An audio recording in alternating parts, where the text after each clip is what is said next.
অসমীয়াৰ 12 মাহৰ প্ৰতিটো মাহৰে স্বকীয় বৈশিষ্ট্য আছে। প্ৰতিটো মাহে প্ৰকৃতিৰ সৈতে একাত্ম। শাও আৰু ভাদ মাহৰ সংক্ৰান্তিৰ দিনাৰে পৰা আৰম্ভ হোৱা ভাদ মাহ অসমীয়া বছৰৰ পঞ্চমটো মাহ। অসমীয়া কৃষিজীৱী মানুহে ভাদ মাহত কৃষিকৰ্মৰ পৰা আহৰি পায়। এই মাহৰ ৰোহিণী নক্ষত্ৰৰ অষ্টমী তিথিত পৰম ব্ৰহ্ম ভগৱান শ্ৰীকৃষ্ণৰ আৱিৰ্ভাৱ হৈছিল। শ্ৰীকৃষ্ণৰ আৱিৰ্ভাৱৰ সময়ত এক উজ্জ্বল জ্যোতিষ্ময়েৰে প্ৰকৃতিৰ ৰূপ অতুলনীয় কৰি তুলিছিল। তেওঁৰ আৱৰ্ত কৰিয়েই গঢ় লৈ উঠিছিল নৱবৈষ্ণৱ ধৰ্ম আৰু অসমীয়া সংস্কৃতিৰ এটি নৱযুগ। অসমত নৱবৈষ্ণৱ ধৰ্ম বা একশৰণ নাম ধৰ্মৰ বীজ ৰোপণ কৰিছিল শ্ৰীমন্ত শংকৰদেৱে।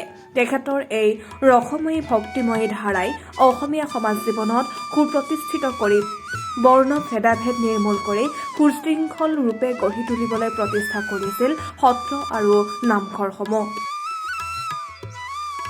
ভাদ মাহৰ শুক্লা দ্বিতীয় তিথিত জগতগুৰু মহাপুৰুষ শ্ৰীমন্ত শংকৰদেৱৰ লগতে তেওঁৰ প্ৰিয় শিষ্য মাধৱদেৱৰো তিৰুভাৱ তিথি। এই পবিত্ৰ মাহতে বৈষ্ণৱ গুৰু শ্ৰী হৰিদেৱৰো আৱিৰ্ভাৱ হৈছিল। সেয়ে এই ভাদ মাহ অসমীয়া লোক সমাজৰ অতি পবিত্ৰ মাহ। অসমৰ প্ৰতিখন সত্ৰ নামঘৰতেই এই গোটেই মাহ ধৰি চলি থাকে হৰিনামৰ শ্ৰৱণ কীৰ্তন আৰু স্মৰণ। জনবিশ্বাস মতে এই শ্ৰৱণ কীৰ্তন আৰু স্মৰণৰ জৰিয়তে লাভ কৰিব পাৰে বৈকুণ্ঠ। আয়তীৰ নাম প্ৰসংগৰে মুখৰিত হৈ থাকে নামঘৰৰ মজিয়া।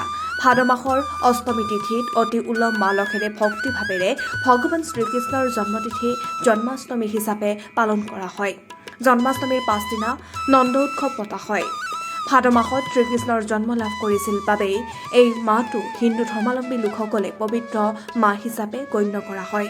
সেয়ে ভক্তপ্ৰাণ লোকে পৰিয়ালৰ মংগল কামনাৰে এই মাহতে মাহ প্ৰসাদ ফল মূল আদিৰে শৰাই আগবঢ়াই সেৱা জনাই আশীৰ্বাদ লয়।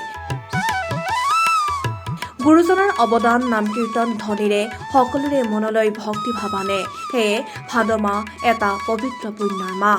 ভাদ মাহৰ লগত অসমীয়া সংস্কৃতিৰ বহু লোকবিশ্বাস বা লোকাচাৰ জড়িত হৈ আছে।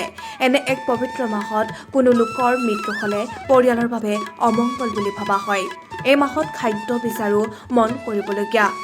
ভাদ মাহত সৰিয়হ বটা আৰু ওলকচুও খাব লাগে। ঔটেঙাৰ সৈতে সৰু মাছৰ জোল খালে মানুহ নিৰোগী আৰু দীৰ্ঘজীৱী হয় বুলি বিশ্বাস কৰা হয়।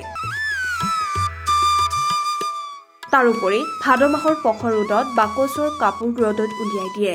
তেতিয়া উইপক পৰুৱা আদিয়ে নষ্ট কৰা ভয় নাথাকে। পৌৰাণিক আখ্যান মতে ভাদ মাহৰ শুক্লা নৱমী তিথিত মহামুনি শুকদেৱে শাপগ্ৰস্ত পৰীক্ষিতক 7 দিন 7 ৰাতি ভাগৱত পাঠ কৰি শুনাইছিল আৰু সেয়ে অসমীয়া সমাজত অতি ভক্তিভাৱেৰে বিশ্বাসেৰে অখণ্ড ভাগৱত পাঠ বৰ্তমানেও কৰা দেখা যায়। মুঠৰ ওপৰত ভাদ মাহৰ তাৎপৰ্য অতি গুৰুত্বপূৰ্ণ।